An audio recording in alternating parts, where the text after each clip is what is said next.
Assalamualaikum warahmatullahi wabarakatuh. Halo teman-teman sekalian, para audiens sekalian yang dirahmati Allah Subhanahu wa taala.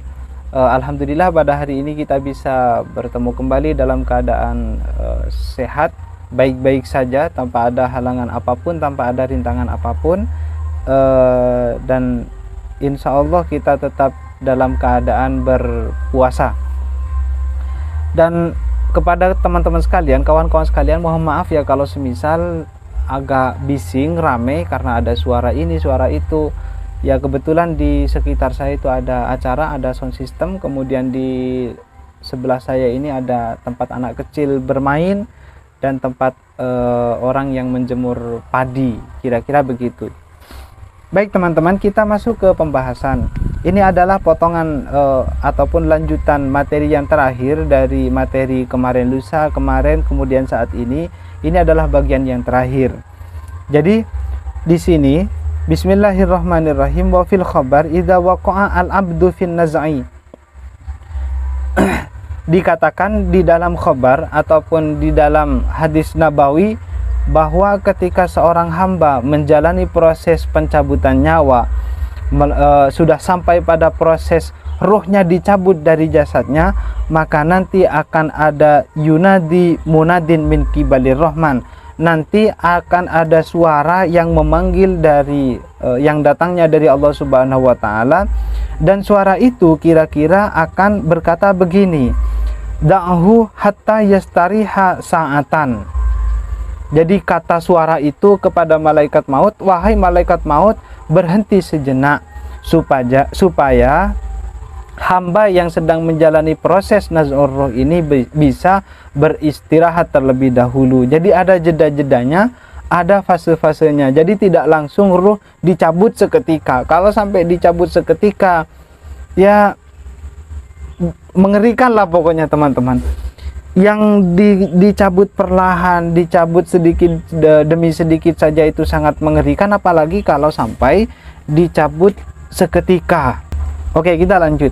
Wa idza balaga ar-ruh as-sadra qala da'uhu hatta yastariha sa'atan wa kadzalik ila akhirih. Demikian juga di dalam fase-fase yang lain ataupun proses-proses yang lain.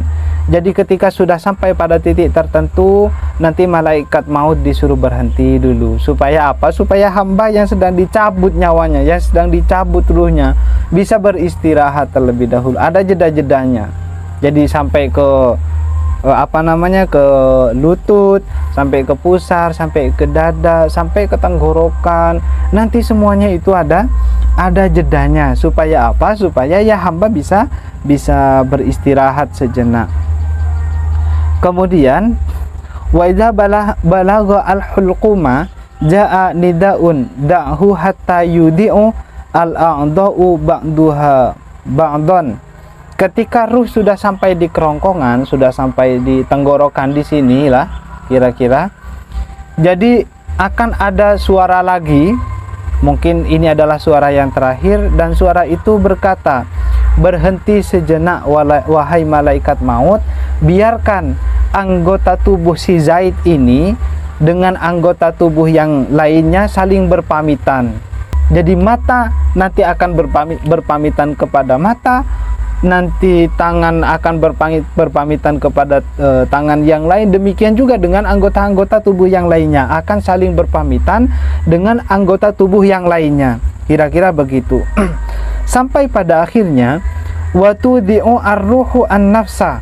Sampai pada akhirnya roh pun akan berpamitan kepada nafas. Nafas bahasa Arabnya di sini, tetapi saya terjemahkan menggunakan jasad ataupun tubuh saja ya. Sebab kalau misalkan nafas diartikan arti yang lain, sebagaimana kawan-kawan sekalian tahu, kalau diartikan dengan arti yang lain, nanti nafas itu pembahasannya sangat panjang sekali, dan gambarannya juga akan rumit karena masuk ke dimensi yang lain, katakanlah begitu. Jadi untuk lebih sederhana dan untuk efisien waktu, jadi saya terjemahkan an-nafas adalah sebagai jasad ataupun tubuh.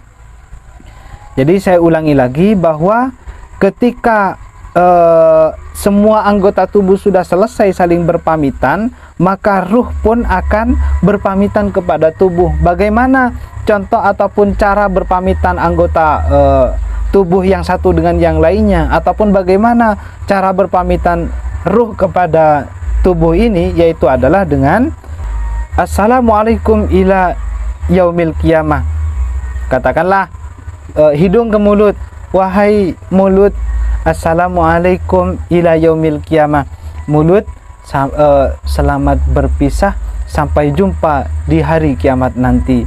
Atau kalau bahasanya anak kecil, supaya kita tidak terlalu ngeri ya membahas materi semacam ini, jadi nanti hidung akan berkata kepada mulut, mulut, sayonara ya, kita pasti bertemu lagi, gitu loh.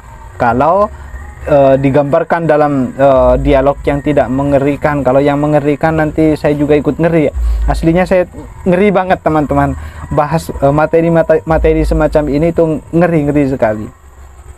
Kemudian selanjutnya, fatabaqa al-yadani bila harokatin ila akhirih, sehingga ketika nanti ruh sudah berpamitan kepada jasad, kepada tubuh kita ini, ataupun kepada tubuhnya Zaid, maka nanti kedua tangan hanyalah tinggal sebujur anggota badan yang tidak memiliki harokah, tidak memiliki pergerakan, tidak bisa bergerak lagi. Demikian juga dengan ar-rijlani, nanti kedua kaki juga tidak bergerak, hanya tinggal kaki saja tapi tidak bisa bergerak. Al-ainani bila nadhar wal udunani bila sam'in, jadi kedua mata tidak bisa melihat, kemudian kedua telinga tidak bisa lagi mendengar. Karena apa? Ya karena pendengarannya sudah dicabut, ruhnya sudah dicabut. Kemudian badan ini kaku, tinggal sebujur anggota badan yang tidak memiliki ruh, tidak bisa ngapa-ngapain lagi. Karena apa? Karena ruhnya sudah berpamitan, ruhnya sudah diangkat oleh malaikat maut menuju Allah Subhanahu wa taala. Dan ini sangat penting sekali buat kita teman-teman, untuk kita semua, kalian, saya, semuanya ini termasuk hal yang penting, berita yang penting, yaitu adalah na'udzubillah min wada'il iman lil lisan wa na'udzubillah min wada'il ma'rifah wal iman lil jinan. Yang sangat mengerikan yaitu adalah apabila iman, apabila makrifat kita, pengetahuan kita kepada Allah Subhanahu wa taala, atau pengetahuan kita tentang Allah Subhanahu wa taala, meliputi akidah, meliputi apapun itu, hal-hal yang berkaitan dengan Tuhan, atau dalam bahasanya di sini dibahasakan dengan makrifat. Kalau sampai iman dan makrifat kita mengucapkan salam atau berpamitan kepada lisan kita, atau berpamitan kepada hati kita, ini adalah termasuk sesuatu yang sangat mengerikan, termasuk sesuatu yang sangat menakutkan. Kenapa? Karena kalau sampai kita mati, atau siapapun lah yang mati, imannya ataupun makrifatnya sampai ikut mengucapkan salam perpisahan juga, otomatis orang tersebut mati dalam keadaan tidak membawa iman, mati dalam keadaan tidak membawa makrifat. Karena apa? Karena iman dan makrifatnya sudah mengucapkan sayonara, sudah mengucapkan salam perpisahan. Ini sangat menakutkan sekali, sehingga kalau seseorang mati dalam keadaan tidak membawa iman, maka sangat besar sekali kemungkinan orang itu akan mengikuti apa saja perintah daripada iblis, apa saja perintah daripada setan di saat dia berada dalam akhir ataupun detik-detik nazir ruh. Nanti kita sebetulnya ada babnya tersendiri, tetapi saya bocorkan sekelumit saja bahwa ketika naz'ur ruh nanti kan ada setan, ada iblis yang membawa sebotol sebotol sesuatu yang dianggap itu adalah air oleh mayit. Kemudian mayitnya berkata, berikanlah air itu kepadaku wahai iblis. Nanti iblisnya berkata, iya saya mau memberikan air ini, asalkan kamu harus berkata bahwa di dunia ini tidak ada Tuhan. Ini adalah ajakan-ajakan kekufuran, sehingga seorang hamba ataupun jasad ataupun makhluk yang iman dan ma'rifatnya sampai mengucapkan salam perpisahan kepada lisan, sampai mengucapkan salam perpisahan kepada hatinya, maka nanti besar kemungkinan hamba tersebut mengikuti apa yang diperintahkan ataupun apa yang diinstruksikan oleh setan ataupun iblis. Oleh karena itu, mudah-mudahan na'udzubillahi min dzalik, mudah-mudahan kita semua, termasuk saya sendiri beserta keluarga-keluarga saya, siapapun yang saya kenal, kemudian anda-anda sekalian, para audiens sekalian, siapapun orang yang ada di sekeliling anda sekalian, mudah-mudahan kita semua diselamatkan daripada perpisahan perpisahan iman dan makrifat kita kepada lisan dan kepada hati. Artinya, biarkanlah anggota yang lain yang saling mengucapkan salam perpisahan. Tidak apa-apa, tidak masalah. Yang terpenting yaitu adalah jangan sampai iman dan makrifat kita mengucapkan salam perpisahan kepada lisan, jangan sampai mengucapkan salam perpisahan kepada al-jinan ataupun hati. Sehingga di sini dikatakan kalau sampai lisan dibiarkan tanpa iman, artinya imannya sudah mengucapkan salam perpisahan, ataupun hati tanpa makrifat, fa kaifa yakunu halul abdi fil lahdi, maka nanti keadaan hamba ini yang mati tidak membawa iman, mati tidak membawa makrifat, maka keadaannya sangat tidak bisa dibayangkan sekali. Kenapa? Karena di liang lahat ataupun di ruang landa itu merupakan tempat yang mayit ataupun jasad tidak bisa melihat kepada siapapun, tidak bisa melihat aban, tidak bisa melihat bapak, tidak bisa melihat uman, tidak bisa melihat siapapun. Pokoknya tidak ada yang bisa dilihatnya dari keluarga-keluarganya.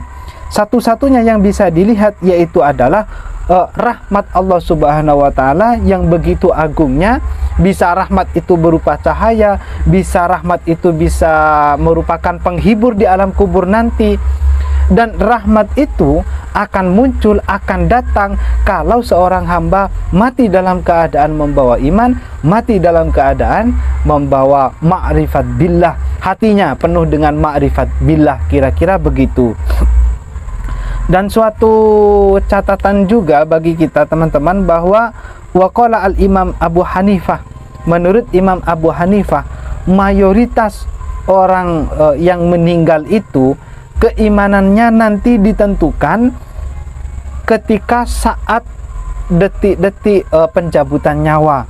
Jadi biasanya iman itu akan menjadi pertaruhan yang betul-betul ketika seorang hamba sudah menghadapi proses pencabutan nyawa. Karena disitulah kadang iman itu bisa tergelincir. Disitulah kadang iman mengucapkan salam perpisahan kepada lisan dan kepada hati, sehingga dengan demikian seorang hamba ini mati dalam keadaan tanpa membawa iman dan tanpa membawa ma'rifat.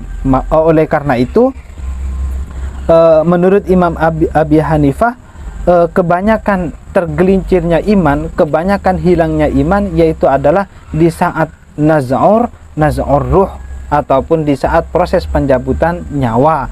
Di samping juga nanti ada setan-setan yang menggoda, setan-setan yang melakukan tipu daya. Maka hafizanallahu wa iyyakum min salbil iman.